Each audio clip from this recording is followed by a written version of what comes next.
आज 31 जनवरी की रात पूरी दुनिया की नजरें फारस की खाड़ी और व्हाइट हाउस पर टिकी हैं।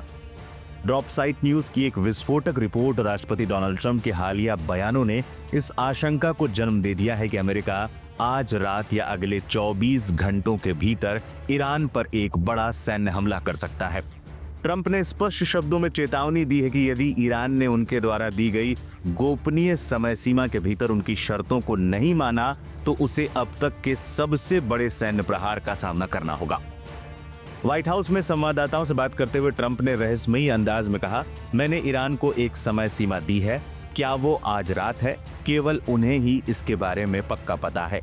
ये बयान उस समय आया है जब अमेरिकी नौसेना का एक विशाल बेड़ा, जिसका नेतृत्व विमान वाहक पोत यूएसएस अब्राहम लिंकन कर रहा है, ईरान की तटों की ओर बढ़ चुका है। ट्रंप भी इसकी तुलना वेनेजुएला के खिलाफ की गई सैन्य तैनाती से करते हुए इसे उससे भी कहीं अधिक शक्तिशाली बताया। ड्रॉप साइट न्यूज की रिपोर्ट के अनुसार मामला केवल परमाणु हथियारों तक सीमित नहीं है। रिपोर्ट में एक पूर्व वरिष्ठ खुफिया अधिकारी के हवाले से दावा किया गया कि पेंटागन इस बार रिजीम चेंज सत्ता परिवर्तन के उद्देश्य से हमले की योजना बना रहा है। सूत्रों का कहना है कि अमेरिकी F-35 और F-22 लड़ाकू विमानों ने पिछले 48 घंटों में ईरान की वायु सीमा के पास संदिग्ध उड़ानें भरी हैं, जिसका उद्देश्य ईरान की एयर डिफेंस सिस्टम की कमजोरी का पता लगाना है। रिपोर्ट में इस बात पर भी जोर दिया गया है कि अमेरिका का यह हमला ऑपरेशन मिडनाइट हैमर जून 2025 में हुआ हमले से कहीं अधिक व्यापक और घातक होगा। इस बार लक्ष्यों में केवल सैन्य ठिकाने ही नहीं बल्कि ईरान का शीर्ष नेतृत्व और कमांड कंट्रोल सेंटर भी शामिल हो सकते हैं। ट्रंप प्रशासन की इस आक्रामक रुख के पीछे दो मुख्य कारण बताए जा रहे हैं। ट्रंप चाहते हैं कि ईरान अपना पूरा परमाणु कार्यक्रम तुरंत बंद करे और भविष्य में कभी यूरेनियम संवर्धन न करने का लिखित समझौता करे।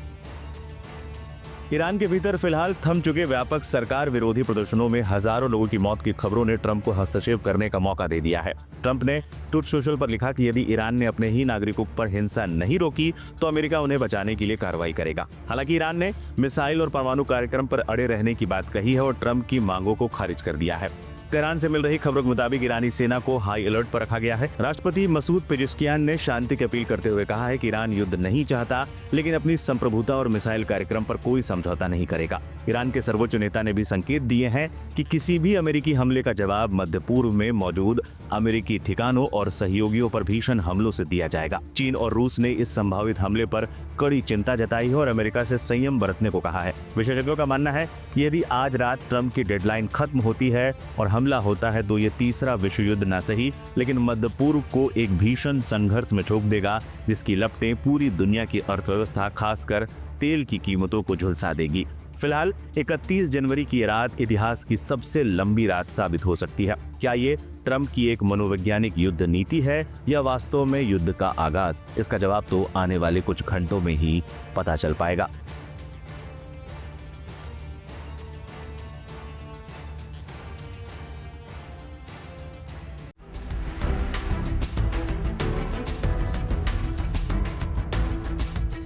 ईरान में सरकार विरोधी आंदोलन और अमेरिका के साथ बढ़ती हुई तनातनी के बीच कुछ सैटेलाइट तस्वीरों ने टेंशन और बढ़ा दी है।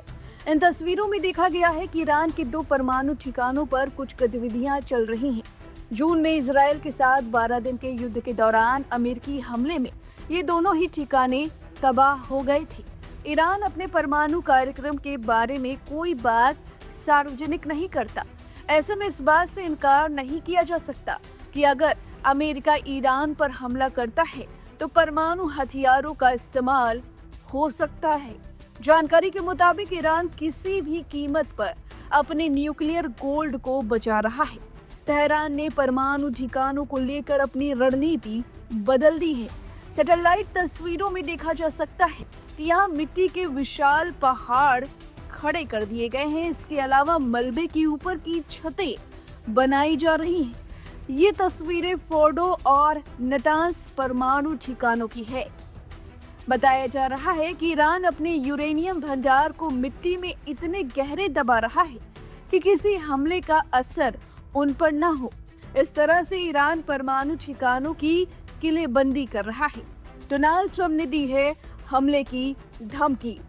राष्ट्रपति डोनाल्ड ट्रंप ने 28 जनवरी 2026 को इस्लामिक गणराज्य के खिलाफ अपनी चेतावनियों को और कड़ा करते हुए कहा है कि यदि तेहरान अमेरिकी मांगों से सहमत नहीं होता है तो उस पर तेजी से हमला किया जा सकता है। इस धमकी को बल देने के लिए पेंटागन ने विमान वाहक पोत यूएसएस अब्राहम लिंकन को विध्वंसक पोतों, बम वर्षकों और लड़ाकू विमानों के साथ ईरान के निकट तैनात कर दिया है। क्या है अमेरिका की मांगे?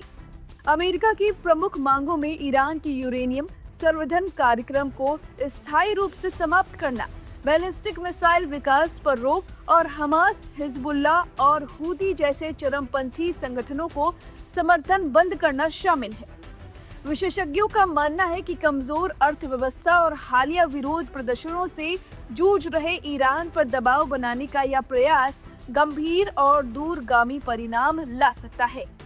ईरान के पास परमाणु हथियार बनाने की तकनीकी क्षमता है, लेकिन उसने अभी तक अंतिम कदम नहीं उठाया है। ऐसे देश पर हमला होने से यह संदेश जाता है कि संयम और अंतर्राष्ट्रीय नियमों का पालन भी सुरक्षा की गारंटी नहीं देता।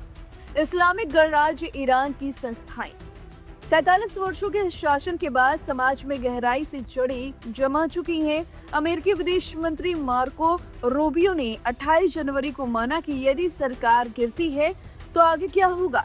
इसका कोई सरल उत्तर नहीं है। ईरान कोई कमजोर या आसानी से ढहने वाला देश नहीं है। 9.3 करोड़ की आबादी, मजबूत सुरक्षा तंत्र और इस्लामिक रिवॉल्यूशनरी गार्ड कॉर्प्स जैसी संस्थानों के कारण सत्ता परिवर्तन की स्थिति भी भारी अनिश्चितता पैदा कर सकती है। इससे परमाणु सामग्री और विशेषज्ञों पर नियंत्रण कमजोर होने, तकनीकी के प्रसार और हथियार कार्यक्रम को तेज करने का जोखिम बढ़ सकता है। परमाणु हथियार छोड़ते ही हमला। इतिहास ऐसे उदाहरणों से भरा है।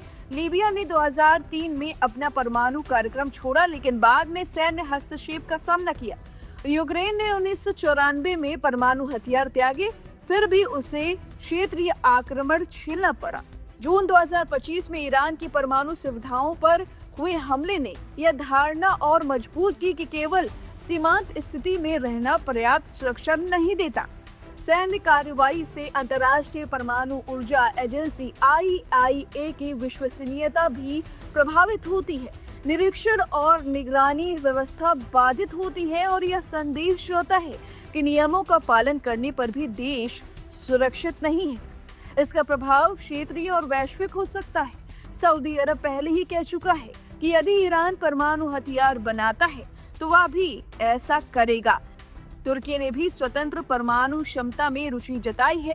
एशिया में जापान और दक्षिण कोरिया जैसे देश अमेरिकी सुरक्षा आश्वासनों पर पुनर्विचार कर सकते हैं। विश्लेषकों की माने तो ईरान पर अमेरिकी हमले से क्षेत्र में अमेरिकी प्रभाव बढ़ने के बजाय घट सकता है और सबसे बड़ा खतरा यह है कि दुनिया के कई देश यह मान सकते हैं कि वास्तविक सुरक्षा केवल परमाणु हथियारों के स्वामित्व से ही संभव है। अब इस रिपोर्ट पर आपकी क्या राय है? हमें कमेंट करके अपनी राय जरूर दें। बने रहिए लाइव हिंदुस्तान के साथ।